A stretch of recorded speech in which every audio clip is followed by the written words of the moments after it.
Bom, pessoal, vou falar rapidinho aqui acerca da indenização, danos morais e danos materiais, como funciona, tá? Você vai entender de maneira simples e bem rápida aqui o assunto indenização.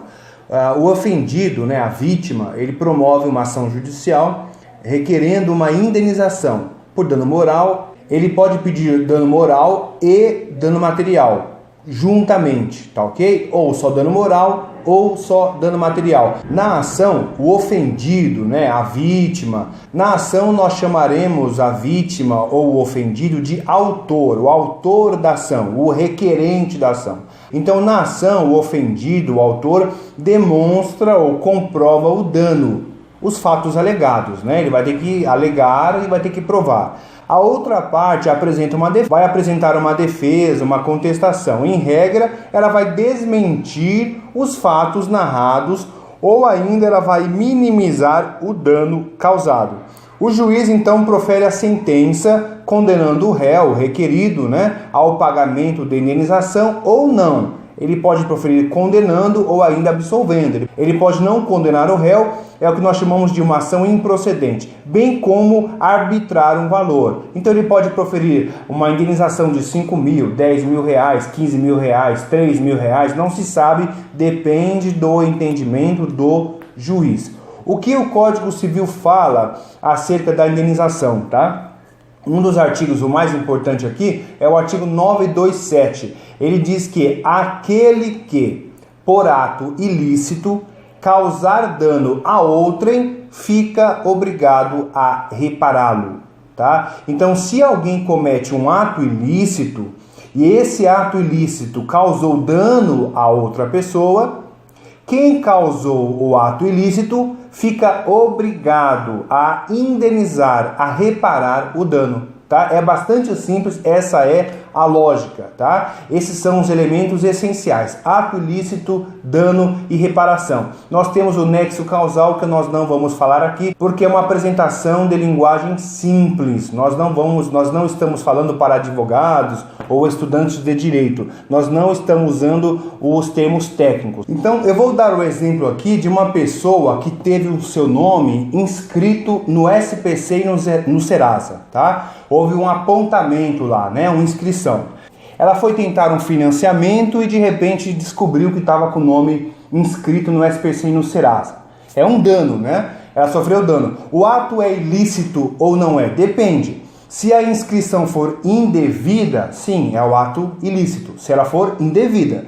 Mas se a pessoa devia mesmo, não pagou, estava inadimplente, então não é uma inscrição indevida, não é um ato ilícito. Tá? Então houve o ato ilícito, a pessoa tinha pago, ela pagou a dívida na data certa, enfim, a inscrição foi indevida mesmo, por qualquer razão, por erro, por fraude, sei lá, houve um dano. O dano é a própria restrição de crédito. Se houve o ato ilícito e houve o dano, nesse caso, cabe então uma reparação, uma indenização. O valor vai ser arbitrado pelo juiz. As considerações finais, já para terminar. Como eu disse, o valor da indenização depende do entendimento do juiz, da interpretação do juiz, tá? O advogado vai pedir um valor lá, mas não significa que o juiz vai dar aquele valor. O advogado analisa a probabilidade de êxito e o valor envolvido. É o que o advogado vai analisar. Eu vou até fazer uma continha aqui para você, e porque muitas vezes, a pessoa acaba tendo que fazer no juizado especial civil, no chamado pequenas causas, quando não há necessidade de advogado. É só ir lá no fórum, no JEC que a gente chama, no pequenas causas. Se pede um valor abaixo de 40 salários mínimos, você não precisará de advogado.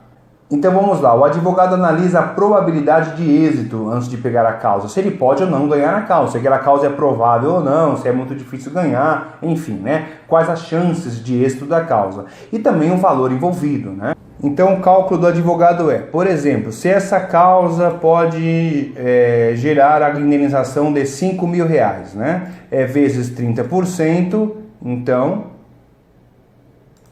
ele vai ter lá R$ 1.500 de honorários. E ele vai pensar, R$ 1.500 eu vou levar 2 anos, primeira instância, segunda instância, enfim, eu posso levar 24 meses.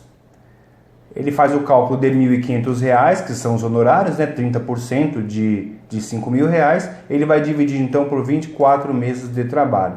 Ele vai ter a ideia de que por mês, ele teve o valor de R$ 62,50, né? Essa questão faz com que muitos advogados não se interessem por algumas causas, quando o valor pode ser baixo. O advogado não tem como saber, porque quem dá a decisão é o juiz e cada juiz pensa e julga de um jeito. Mas o advogado ali tenta ter uma base, né, para poder pegar a causa ou não. Em razão disso, a única alternativa que resta ao consumidor é fazer uma ação judicial no Juizado Especial Cível, no Pequenas Causas, tá? No fórum lá do seu bairro, da sua cidade. Não esqueça de curtir este vídeo, compartilhar, tá? Inscreva-se no nosso canal e você pode clicar também